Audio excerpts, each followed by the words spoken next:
గురుకుల పాఠశాలల అవుట్సోర్సింగ్ ఉద్యోగుల సమస్యలు పరిష్కరించాలంటూ ఎన్టీఆర్ జిల్లా విజయవాడలో ఉపాధ్యాయులు ధర్నా చేశారు. 2009 నుంచి ఈ గురుకుల పాఠశాలలో అవుట్సోర్సింగ్ గా విధులు నిర్వహిస్తున్నామని ఉపాధ్యాయులు తులసి సూర్యనారాయణ అన్నారు. ఎప్పటికైనా ప్రభుత్వం తమకి మంచి చేస్తుందనే నమ్మకంతోనే తక్కువ జీతాలకు పనిచేస్తున్నామన్నారు. చాలని వేతనాలతో కుటుంబ పోషణ దారుణంగా ఉందని ఉపాధ్యాయులు వాపోయారు. కూటమి ప్రభుత్వం తమ సమస్యని పరిష్కరించాలని వారు విజ్ఞప్తి చేశారు.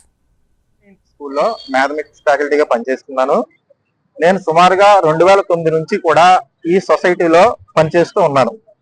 అది ఎందుకు చేస్తున్నానంటే ఇది గవర్నమెంట్ ఇన్స్టిట్యూషన్ కాబట్టి ఎప్పటికైనా మాకు ఏదైనా బెనిఫిట్ ఉంటుందని చెప్పేసి నేను ఇందులో చేసుకుంటూ వస్తున్నాను. అది బెనిఫిట్ ఎందుకు ఉంటుందంటే మా గురుకులం బైలాస్ అనేవి కొన్ని ఉన్నాయి. ఆ బైలాస్ ప్రకారమే ఈ గురుకులం అనేది నడుస్తూ ఉంటుందన్నమాట.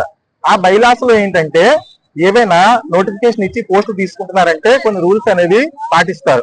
ఇప్పుడు నేను టీజీడీగా చేస్తున్నాను. ఆ టీజీటీ రూల్ ఏంటంటే 50% కాంట్రాక్ట్ గాను 50% రెగ్యులర్ నోటిఫికేషన్ లోను ఫిలప్ చేయాలి.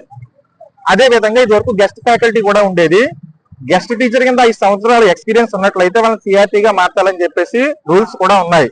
మేమైతే సుమారుగా 15 సంవత్సరాలు దాటినప్పటి నుంచి ఇందులో చేస్తున్నాము. కానీ ఎక్కడ వేసిన గొంగళి అక్కడే ఉన్నట్లు మమ్మల్ని మాత్రం ఆ విధంగానే కంటిన్యూషన్ చేస్తున్నారు.